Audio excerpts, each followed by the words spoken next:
Good morning student. आज 10th class chemistry में हम करने जा रहे हैं अपना टॉपिक आइसोमेरिज्म्स। आइसोमेरिज्म्स अपना कार्बन कंपाउंड से रिलेटेड है। जैसे हम कार्बन कंपाउंड्स की बात कर रहे थे तो कार्बन कंपाउंड से रिलेटेड हमने स्टडी की थी कैटिनेशन, टेट्रावैलेंसी। उसकी दो प्रॉपर्टी हम स्टडी कर चुके हैं। आज थर्ड वन स्टडी करते हैं आइसोमेरिज्म्स। देखो आइसोमेरिज्म्स क्या होता है। अगर हम बात करें आइसोमेरिज्म,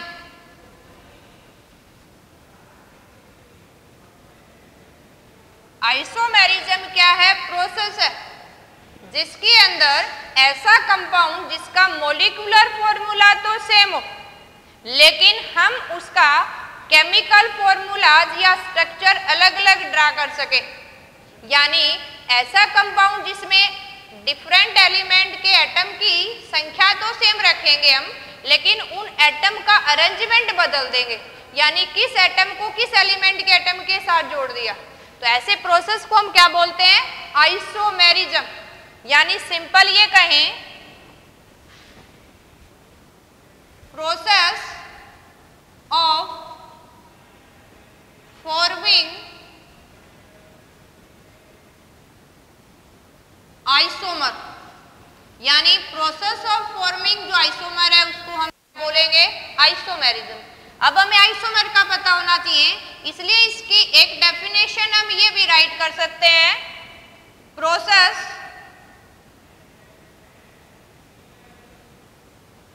ऑफ, यानी ऐसा प्रोसेस है ये जिसमें ए सिंगल मॉलिक्यूल्स, यानी process in which compounds having same molecular formula but so different chemical properties, यानी process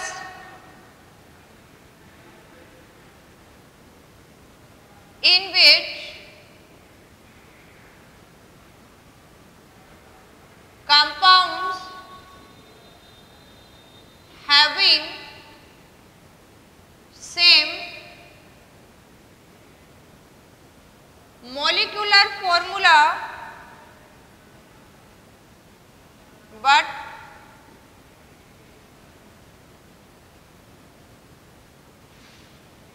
differ in their chemical and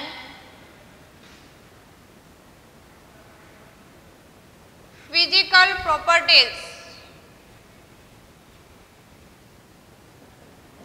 देखो ये डिटेल से पढ़ेंगे तो आपको और अच्छे से समझ में आ जाएगा। ये आइसोमेरिज्म तो प्रोसेस है जिसके अंदर किसी कंपाउंड्स होंगे आपके जिसका मॉलिक्यूलर फॉर्मूला सेम होगा, लेकिन एक से ज्यादा कंपाउंड है तो उनकी केमिकल और फिजिकल प्रॉपर्टीज क्या होंगी? डिफरेंट होंगी। जैसे एक बना के देखते हैं हम। जैसे फॉर एग्जाम्पल यहां हमने राइट अप कर लिया, लेट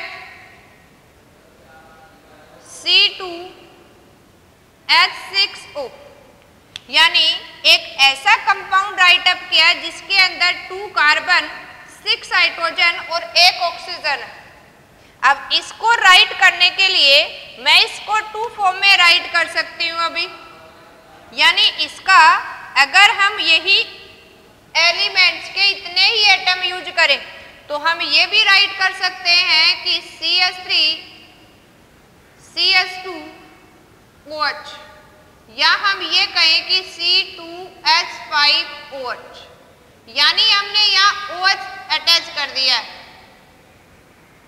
बोथ आर सेम, ये में आगे पता चल जाएगा कैसे सेम है।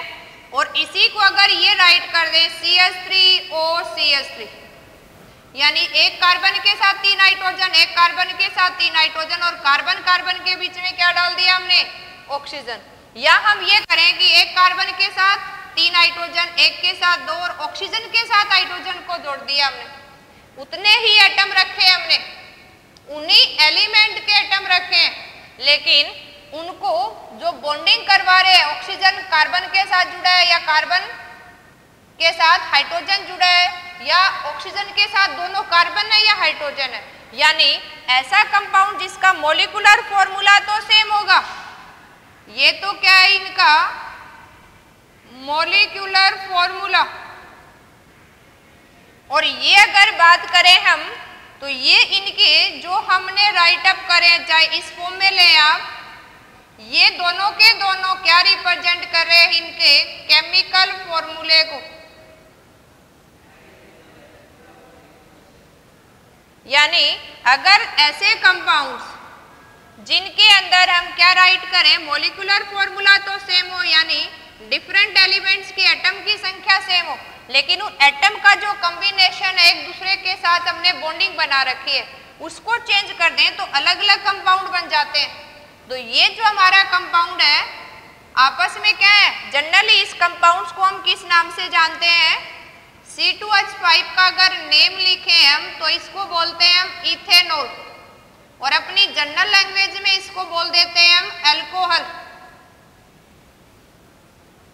इसी में अगर इसकी नेमिंग हम करें तो इसको बोल देते हैं हम ईथराइल।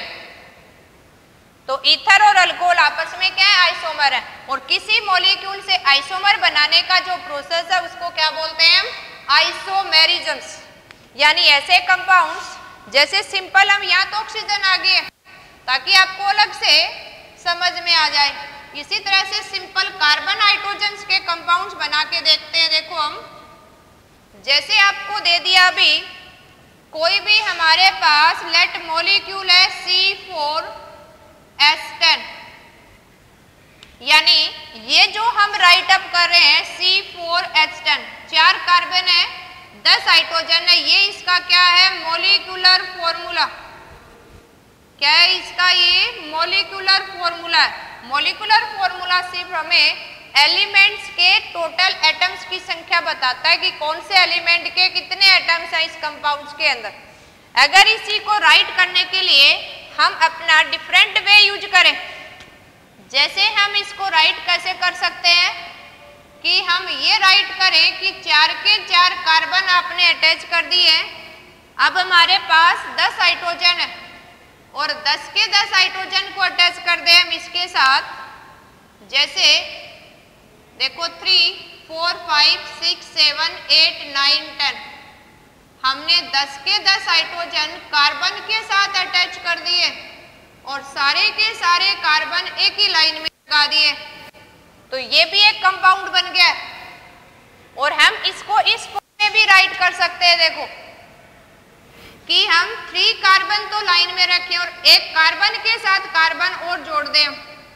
इस फॉर्म में टोटल हमारे पास इतने ही, अगर काउंट करें देखो 3, 4, 5, 6 हो गए, 7, 8, 9 और 10, ये हम क्या जोड़ दें इनके साथ, हाइड्रोजन। क्या अटैच कर दें, हाइड्रोजन अटैच कर दें, तो ये भी क्या बन गया है, अलग से कंपाउंड बन गया है। देखो इस कंपाउंड को तो आप कैसे राइट अप कर सकते हैं, अगर इसको राइट अप करें, ये कार्बन है, कार्बन के साथ यहाँ कितने हाइड्रोजन जुड़े हैं, 3, फिर अगला कार्बन है, इस कार्बन के साथ 2 जुड़े हुए, इकट्ठा करके लिख देते हैं, इसके साथ भी 2 जुड़े हुए हैं, या इकट्ठा करके लिख देते हैं, इस 3rd कार्बन के बाद 4th कार्बन के साथ 3 है। एक तो अपना कंपाउंड ये बन गया।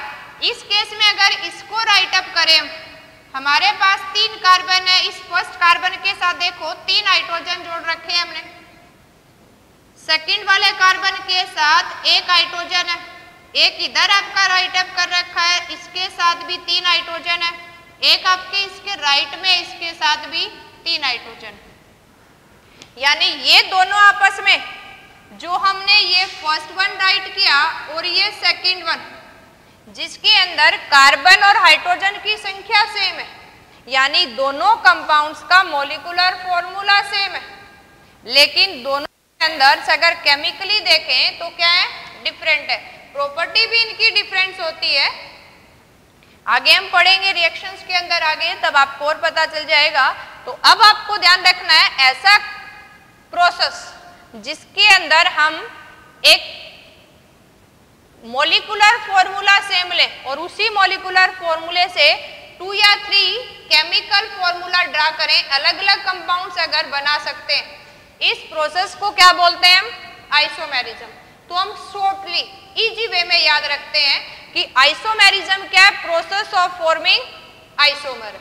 आइसोमर क्या होते हैं? जिसका मॉलिक्यूलर फॉर्मूला तो सेम हो, टू और मोर कंपाउंड्स जिसका मॉलिक्यूलर फॉर्मूला सेम हो लेकिन स्ट्रक्चर्स क्या हो? अलग अलग हो। तो इसकी डेफिनेशन राइट कर लेते हैं। अगर हमें अच्छे से समझ में आ गया है तो नेक्स्ट वर्ड जो हमने यूज किया है आइसोमर, इसको राइट कर लेते हैं। देखो हम यूज कर रहे हैं आइसोमर। आइसोमर्स क्या होंगे? टू और more compound having same molecular formula। molecular formula mean जो नंबर ऑफ एटम्स दिखा रहा है डिफरेंट एलिमेंट्स के, यानी टू और more compounds having same molecular formula but differ in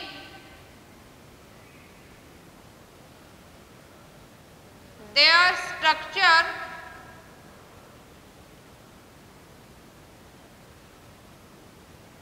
and chemical properties। देखो स्ट्रक्चर अलग होगा तो केमिकल फिजिकल प्रॉपर्टीज भी क्या होंगे? इसकी डिफर होंगे। ऐसे टू और मोर कंपाउंड्स के लिए क्या वर्ड यूज करते हैं हम? आइसोमर्स। क्या वर्ड यूज करते हैं हम? आइसोमर्स। अब इस आइसोमेरिज्म्स के वे पे, यानी किसी कंपाउंड्स को कितनी वे में आप राइट कर सकते हैं उतने नए आपके कंपाउंड्स बन जाएंगे जिसका मॉलिक्यूलर फॉर्मूला क्या रहेगा? सेम। मॉलिक्यूलर फॉर्मूला मींस जिसमें नंबर ऑफ एटम्स क्या रखने हैं आपने? सेम, उसी एलिमेंट के रखने हैं लेकिन उसको आगे पीछे करके राइट कर देना है, उसको हम क्या बोलते हैं? आइसोमेरिज्म्स, है ना। कुछ हम कार्बन्स की नेमिंग पढ़ने के बाद इसको डिटेल से पढ़ेंगे, है ना, कुछ फंक्शनल ग्रुप को पढ़ने के बाद, या सिंपल पढ़ रहे हैं हम isomerism. Isomerism process of forming isomer होता है। इसी तरह से देखो हम अगर एक टॉपिक्स और पढ़ें जिसको हम बोलते हैं कि carbon can form multiple bond, क्योंकि यहां अपना अगर जनरली बात करें एक हमारे पास क्वेश्चन बन जाता है explain versatile nature of carbon, या इसी क्वेश्चन को इस फॉर्म में पूछ लेते हैं वाहे carbon form maximum number of compounds, कि जैसे हमने बात की थी कि अगर सारे एलिमेंट्स के कंपाउंड्स को काउंट करें और अकेले कार्बन हाइड्रोजन के कंपाउंड को काउंट करें तो ज्यादा संख्या किसकी है? कार्बन कंपाउंड्स की। तो हमारे माइंड में क्वेश्चन आ जाता है कि ऐसी क्या स्पेशल प्रॉपर्टीज है कार्बन के अंदर जो ज्यादा कंपाउंड बना रहा है? क्योंकि अगर हम जितने नॉन एलिमेंट चाहे सिंथेटिक है चाहे हमारे नेचुरल है 118 एलिमेंट की बात करें, कार्बन अकेले के कंपाउंड्स तो बहुत ज्यादा है और बाकी के कंपाउंड्स अगर एलिमेंट्स की देखें तो वो इनकी कंपेयर में क्या है? बहुत कम है। तो ऐसी क्या स्पेशल प्रॉपर्टी है कि ये मैक्सिमम कंपाउंड्स बना रहा है? तो इसी क्वेश्चन को अगली नेक्स्ट लैंग्वेज में ऐसे भी पूछ सकते हैं हमें कि explain the versatile nature of carbon. Versatile means variety of nature कैसा है इसका, स्पेशल नेचर कैसा है। इन्हीं क्वेश्चंस का आंसर देने के लिए अभी हमने एक्सप्लेन किया कि carbon maximum number of compounds क्यों बनाता है। इन्हीं का आंसर हम किसकी टर्म में दे सकते हैं? ड्यू टू जो डिफरेंट प्रॉपर्टी अभी हमने पढ़ी है, जैसे फर्स्ट वन हमने पढ़ा ड्यू टू मैक्सिमम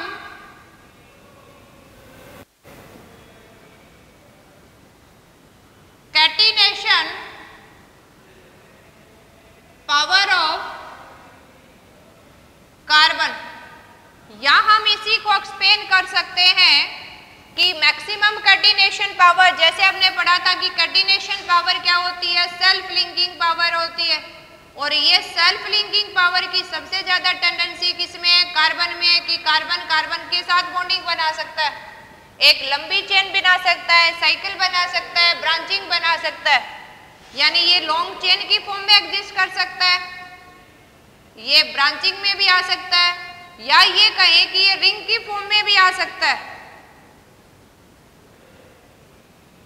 कि आपस में कार्बन कार्बन जुड़ के कोई सर्कल भी बना दें।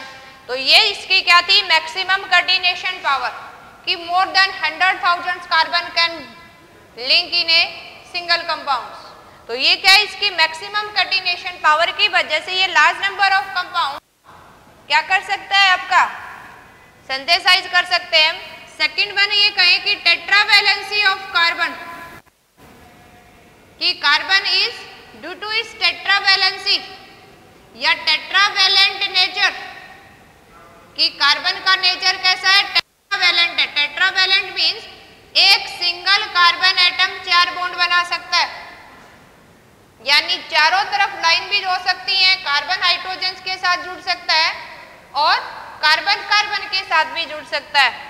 अगर नेक्स्ट वन हम इसकी प्रॉपर्टी पढ़ें, जैसे अभी हमने डिस्कस की है आइसोमेरिज्म, यानी कार्बन के कंपाउंड्स के अंदर क्या प्रोसेस है, आइसोमेरिज्म, यानी carbon compounds exist in form of isomer.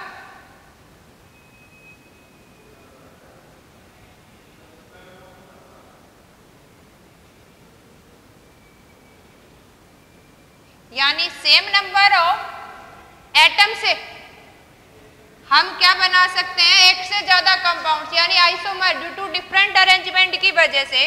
और अगर एक और प्रॉपर्टी हम इसकी डिस्कस करें, due to its tendency to form multiple bond, due to tendency to form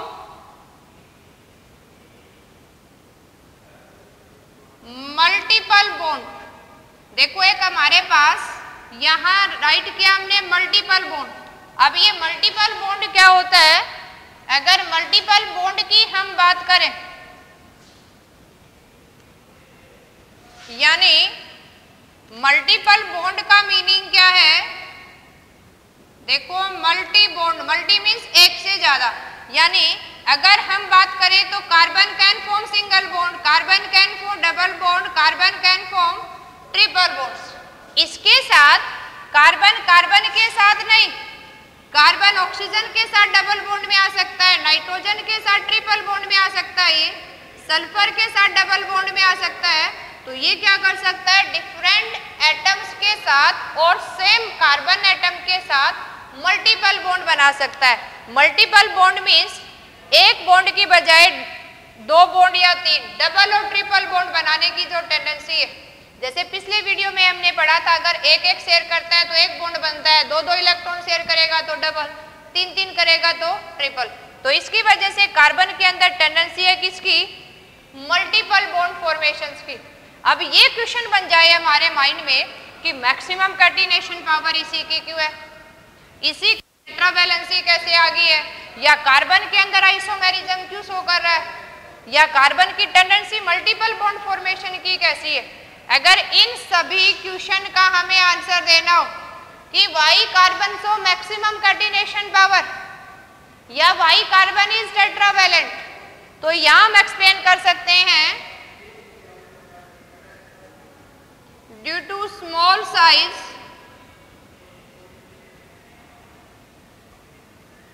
high nuclear charge और नेक्स्ट वन 4 वैलेंस इलेक्ट्रॉन। ये जो हमारे प्रॉपर्टी है इसके अंदर क्या है, अगर हम फर्स्ट वन बात करें तो ये कहें कि इसकी स्मॉल साइज है, हाई न्यूक्लियर चार्ज है इसके अंदर, और अगर हम नेक्स्ट वन बात करें तो इसके अंदर कितने हैं, 4 वैलेंस इलेक्ट्रॉन है, यानी हमारे पास ये 4 पॉइंट है।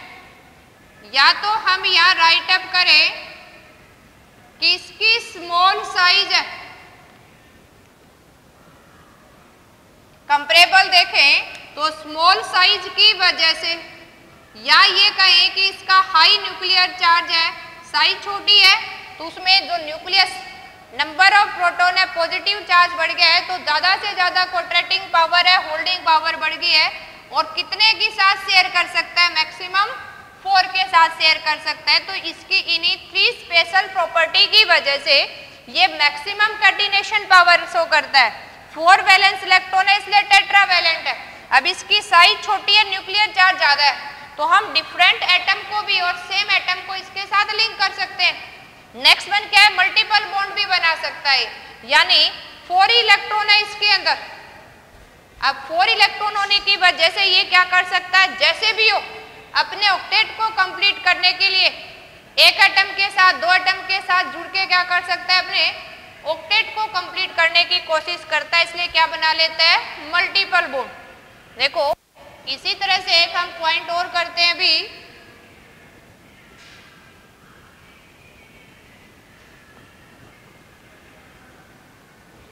सिंपल क्वेश्चन बन जाए आपका,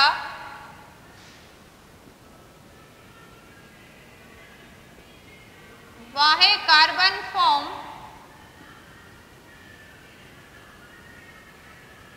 कोवलेंट कंपाउंड, कि कार्बन कोवलेंट कंपाउंड ही क्यों बनाता है। जैसे हमने सिंपल पढ़ा कि कोवलेंट कंपाउंड कौन से होते हैं, जिसके अंदर कोवलेंट बॉन्डिंग होती है, यानी कोवलेंट कंपाउंड किसको कहते हैं हम, कोवलेंट कंपाउंड कौन से होंगे, कंपाउंड हैविंग कोवलेंट बॉन्डिंग। अब एक क्वेश्चन बन जाता है कि कोवलेंट बॉन्ड किसको कहेंगे हम। अब कोवलेंट बॉन्ड क्या होता है, bond formed by sharing of valence electron between bonding atom. जो एटम्स आपस में बॉन्ड बनाने जा रहे हैं उनके वैलेंस इलेक्ट्रॉन की अगर आपस में वो शेयरिंग करते हैं, और शेयरिंग से जो बॉन्ड बनता है, यानी जो शेयरिंग से बनेगा उसको कोवलेंट बॉन्ड, और कोवलेंट बॉन्ड जिसके अंदर होंगे वो कोवलेंट कंपाउंड्स। अगर ये 2 पॉइंट्स हमें पता है तो क्वेश्चन भी समझ में आएगा कि carbon, why carbon form the covalent compounds. देखो अब इस क्वेश्चन का आंसर देते हैं हम कि कार्बन कोवलेंट बॉन्ड क्यों बनाता है या कोवलेंट कंपाउंड्स, क्योंकि कोवलेंट कंपाउंड वही है जिसके अंदर कोवलेंट बॉन्डिंग है। अब कोवलेंट बॉन्ड क्या होता है, जो शेयरिंग ऑफ वैलेंस इलेक्ट्रॉन से बनता है बिटवीन 2 बॉन्डेड एटम्स। अब हमारे क्वेश्चंस का आंसर देते हैं। देखो किसी भी क्वेश्चंस को समझने के लिए पहले जो वर्ड यूज किए हमने उसको समझ में आना जरूरी है। अब हमने आंसर देना है कि why carbon form covalent compound, तो हम यहाँ राइट करेंगे। देखो हम यहाँ इसके आंसर के लिए राइट करेंगे कि वी नो दैट, हम सबको पता है ये कि एटॉमिक नंबर ऑफ कार्बन कितना है। कार्बन के केस में एटॉमिक नंबर 6 है, और अगर इसी की इलेक्ट्रॉनिक कॉन्फ़िगरेशन राइट करें हम K और L सेल में तो 2 4 है। दैट मीन्स यहाँ अगर हम यूज करें इसकी लास्ट सेल में कितने इलेक्ट्रॉन है, 4। यहाँ हमारे पास वैलेंस इलेक्ट्रॉन कितने हो गए हैं, 4, और वैलेंस इलेक्ट्रॉन के बराबर जितने नंबर ऑफ वैलेंस इलेक्ट्रॉन है वही क्या बताता है, valency equal to number of valence electron. That means अगर कार्बन के पास 4 वैलेंस इलेक्ट्रॉन है तो हम राइट अप कर सकते हैं, क्या राइट करेंगे, कार्बन इज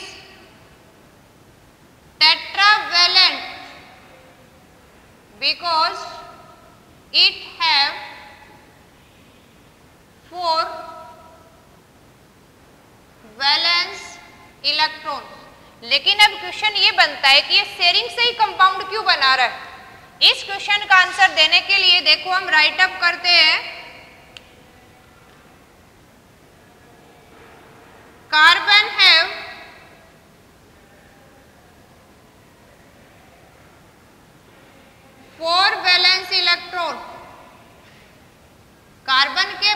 4 वैलेंस इलेक्ट्रॉन है, so have equal tendency to lose और gain electrons to complete their octet.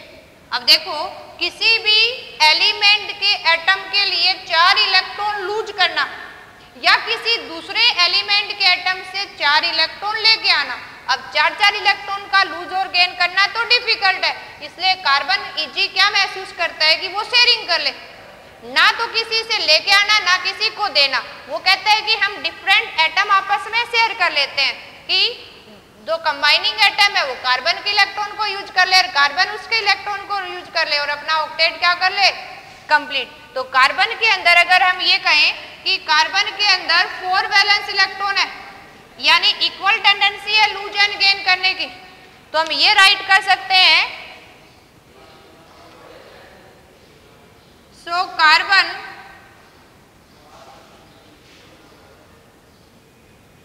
Complete their octet by sharing of electrons। और अगर शेयरिंग ऑफ इलेक्ट्रॉन से बॉन्डिंग बना रहे हैं तो हम उसको क्या कहेंगे कि कैसा कंपाउंड है, ये कैसा बॉन्ड बन गया है, कोवलेंस। इसलिए क्योंकि देखो कार्बन के पास 4 वैलेंस इलेक्ट्रॉन है, तो 4 गेन करेगा तो भी 8 हो जाएंगे और 4 इलेक्ट्रॉन को छोड़ देगा तो पीछे हीलियम नोबल गैस की तरह डुप्लेट बन जाएगा। लेकिन बराबर हो गया, 4 लूज करे चाहे 4 गेन करे, लेकिन 4 इलेक्ट्रॉन को लूज और गेन करना डिफिकल्ट टास्क है, इसलिए क्या करता है ये, इसके लिए इजी है शेयरिंग ऑफ इलेक्ट्रॉन, इसलिए क्या करता है ये शेयरिंग करके बॉन्ड बनाता है। That's why carbon form covalent bond. आप डायरेक्टली लिख सकते हैं कि कार्बन के अंदर 4 वैलेंस इलेक्ट्रॉन है, टेट्रावैलेंट है, 4 है तो इक्वल टेंडेंसी है लूज एंड गेन की, and 4 electron lose and gain करना is a difficult task, that's why it's complete their octet by sharing। और अगर sharing से complete कर रहा है that's why it form covalent compounds। तो इसी केस में हम क्या एक्सप्लेन कर सकते हैं कि कार्बन क्या बनाता है, कोवलेंट कंपाउंड बनाता है। इसी से रिलेटेड देखो आपके लिए क्वेश्चंस हैं, आगे हम ऑर्गेनिक्स कंपाउंड्स को डिटेल से स्टडी करें तो हम यहाँ सिंपली एक क्वेश्चन राइट अप कर लेते हैं कि मेनली जो हम स्टडी करने जा रहे हैं, आपने होमवर्क करना है अपनी कॉपी के अंदर, और होमवर्क क्या रहेगा, फर्स्ट वन राइट डिफरेंस, और एटलीस्ट 5 डिफरेंस लिखने हैं आपने between ionic compound and covalent compound. आप कोई भी कंपाउंड ले सकते हो कोवलेंट, आपने आयनिक और कोवलेंट कंपाउंड में डिफरेंस राइट करना है टेबल बना के, और एटलीस्ट 5 डिफरेंस राइट करने हैं। सेकंड वन क्वेश्चन आपके लिए है write Lewis dot structure, Lewis dot structure for, first one आपने राइट करना है CH4 के लिए, सेकंड आपने राइट करना है वाटर के लिए, थर्ड वन आपने राइट करना है अभी N2 के लिए, फोर्थ वन आपने राइट करना है अभी एमोनिया के लिए, और फिफ्थ वन आपके लिए रहेगा अभी C2H5OH के लिए। आपने ये अपनी कॉपी में ड्रा करके देखने हैं, नहीं आए तो आपने कमेंट्स करना है, और आपको अपने प्रीवियस वीडियो को देख के, पिछले वीडियो में हमने लेविस डॉट स्ट्रक्चर को ड्रा करना सीखा था, कैसे आयनिक और कोवलेंट कंपाउंड बनाते हैं ये स्टडी किया था, उसी को आपने देख के उसमें डिफरेंस करना है और आपने उसकी कॉपी सेंड करनी है। Okay, thank you student.